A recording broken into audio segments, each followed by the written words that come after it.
Okay, what if I told you you don't actually need BYSTIALS in order to top like a regional event or a YCS? You're probably thinking I'm going fucking crazy, but I promise you, I assure you, you probably don't need them. That being said, if you can't afford to run BYSTIALS, if you're rich like that, spend the money because it is better. Obviously, BYSTIAL Dragon Link is busted, but regular hand trap Chaos Dragon Link actually almost made me top a regional. Okay, I went 3-2-2. I could have technically gone 5-2. It's just because of time. For some reason, time rules, they don't let you go into battle phase. I promise you, if I was allowed to go into battle phase in time, I would have definitely either topped or I would have been at least 5-2. But anyway, getting that out of the way, let me just start with the deck profile here. So of course we're on triple Rokket Tracer. I like running 3 because I don't like running out of Rokket Tracers. This deck really does kind of like feel like a slow, grindy kind of deck. Basically, if you can't kill your opponent, you can't put up enough like interruptions to the point where they it slows down the game. So running 3 is a must, I think. Just being able to special summon your rockets from deck. 1 Silverrokket to banish my opponent's extra deck cards. 1 Magnarokket because it's level 4, and I could technically send one of their cards to the grave. Then the 1 Recharger to respawn my rockets. This time around, we're running 2 Absorouter to search my rockets. It could also special summon itself if you control a rocket. 2 Noctovision to draw and to chain block. And then for the spells, I'm running triple quick launch to special summon my rockets from deck. And because I'm running a larger rocket line, I've actually really liked this double boot sector launch. Again, you might think I'm crazy, but 2 boot sector launch with this ratio of rockets, it's perfect. It's perfect.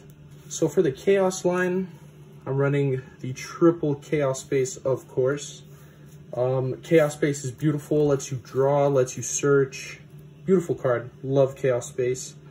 Starliege Seyfert. Really good card. It lets you search out your white dragon or your black dragon or even your Chaos Dragon Levianeer. But I actually really like its graveyard effect where you can banish it to put back a level 8 dragon into your hand or deck. It's really good. But anyway, of course, the white dragon Wyverburster, when it's sent to grave, it searches out the Collapserpent and vice versa. And then, of course, the Chaos Dragon Levianeer. I really like Levianeer, especially in this deck in particular. Just making your opponent start with 5 cards instead of 6 really does help you out. It's a really good card. Don't sleep on it. And then, of course, the 1 Ravine. Really good card. You just basically send your Absorouter to the graveyard. But that's it for the Chaos lineup. So, okay, the star of the deck, Super Poly. I promise you, if I was not running Super Poly in the main deck, I would have probably lost most of my games, okay? This card saved my ass. This card is so fucking good. I know a lot of people like running it in their side deck. If you can, bro, you need to run this in the main deck. Like I said, it just saved my ass. It's so fucking good at breaking boards, too. Even going first, you just said it. So this was my answer to Tearlament, Mass Change 2. Really good card. You just bring out the Dark Law. They can't do shit, so Mass Change 2 is nuts. So for the hand traps, I am running triple Skullmeister in the main just because I don't want to lose to Tearlament and Shizu. And then, of course, the triple Ghost Belle for graveyard decks as well. Also, if your opponent is running BYSTIALS, you can't prevent them from banishing your guys with Ghost Belle, which is really nice. And then for some additional extenders, I'm running the triple Parallel XC to help me go into Borrelend Dragon, or to actually help me go into Abyss Dweller. And then, of course, the 1 Red MD. This is kind of like your flex spot. If you truly wanted, you could play like Upstart Goblin or maybe another hand trap or something. You don't really need this card. Oftentimes, I just saw myself pitching it with Dragon Ravine because I didn't want to waste my resources. But yeah, still overall a decent extender. So that's it. It's a 41 card deck. Let's get into the extra deck real quick here. So, Borrelend. Borrelend is really good. It's literally like a custom card, bro. Borrelend basically can attack all your opponent's cards. It can't be destroyed or targeted by card effects. Can't be destroyed by battle. Your opponent can't respond to its monster negate effect. Beautiful card if they are not running a kaiju, or if they're not running Underworld Goddess or whatever. Borrelend will in fact win you games. In fact, it won 2 of my main games, the second or third game, and then the last round. So good. So fucking good. Okay, so the one Borreload Dragon. I don't know about you, but when my opponent puts that fucking Bestial on the field where if it gets sent to the grave, it'll send one of my special summon guys to the grave, I don't like that. So sometimes what I'll do is I'll make Borreload Dragon, steal the guy's thing, wait it out, attack with his own Levianeer, and then usually that's enough for game, depending on how the game's going. But yeah, some really cool interactions with this card. Accesscode Talker, won me lots of games. Not much to say, just a big beat stick that can't be responded to. Could pop a shit ton of my opponent's cards. The Unicorn, of course I'm running Unicorn. I mean, I'm running Unicorn because it can bounce back an opponent's card, it can draw. But I mainly run it because I like summoning it on my opponent's turn with the Masquerena. Then we have the Hieratic Seal, of course, to bounce back my opponent's shit. I really like summoning Absorouter on my opponent's turn. Because then I get to search if they get rid of the Absorouter. Really, really good. Romulus to search out Dragon Ravine, Striker Dragon to search out Boot Sector Launch. So that's it for the links. For the synchros, I was running the one Borreload Savage, of course, it's the Omni Negate. The one Draco Berserker, because sometimes you summon this late game and it's over. You know, they run out of resources or whatnot. You bring out the Berserker. Every time they try doing some combos, you just banish with its effect. You can attack twice, it gains a shit ton of attack. It's a game-ending card for sure. And then the one Scarlight Red Dragon Archfiend, which I really, really like this card. So it pops every other special summoned monster on the field with 3k or less attack. And then it deals 500. So in time, this card is actually nutty. Then we have, so the super poly targets, I run the one Garura because it just takes 2 monsters with the same type and attribute. Came up so much, it helped me draw, it was beautiful. I really like drawing into hand traps with Garura. The one Mudragon, again, it just takes 2 monsters with the same attribute but a different type. This one came up a lot as well, just helped me break boards. Of course, the one Dark Law, since we're running the Mass Change 2, really good against tier. And then my other answer to tier, if I don't draw the Dark Law and I get somehow 2 level 4s, as I make a Abyss Dweller.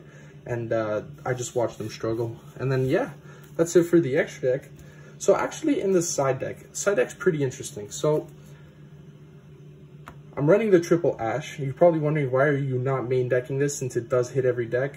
I prefer, just in case I run into something like tier, I like being prepped for that. So that's why I run the whole Dark Law thing in the main. I have this in the side though because there are some decks that don't care about graveyard manipulation, like Flu or like Exo Sister. It's even really good against rogue decks, so Ash really helped me with the rogue decks that I faced against. Effect Veiler as well. I barely sided it out, to be honest. You should probably run Droll and Lockbird instead. I simply don't have it, so... But Effect Veiler does also help you against those rogue decks. DD Crow, the poor man's Bestial. I prefer DD Crow, honestly, though, because I did face some decks that weren't running, like, Light and Darks, and DD Crow would have saved my ass anyway. So DD Crow is actually not terrible, just being able to banish an opponent's graveyard card, whatever. Triple Dark Ruler, in case I was terrified of their end boards that they would make, which typically I wasn't, because this deck is so good at just like picking apart your opponent's board on their turn. But yeah, this is really good if you're going second. Best thing to do is you go against, like, for example, like Dinos, they like to go second. You make them go first, and you easily break their board with Super Poly or Dark Ruler. And then for some back row removal, Cosmic Cyclone and Harpy's Feather Duster. I will say, one thing I did change, I actually did not run any back row removal at this regional. This was like 3 Contact C, I think. Which is stupid of me, because I did, let me tell you, almost every single game I ran into Necro Valley and I ran into Zombie World, right? That being said, every time Necro Valley or Zombie World came out, I still ended up winning the match, because this deck is so good at, like, taking any situation and playing around it. Like, if they made Necro Valley, no problem. I'll just use one of my 3 Rokket Tracers, bring out, like, a level 8 Synchro. Typically Berserker, because Berserker would help me win games, but yeah, man. Of course, I would say, like, definitely run this shit in the side. But, dude, I didn't need it.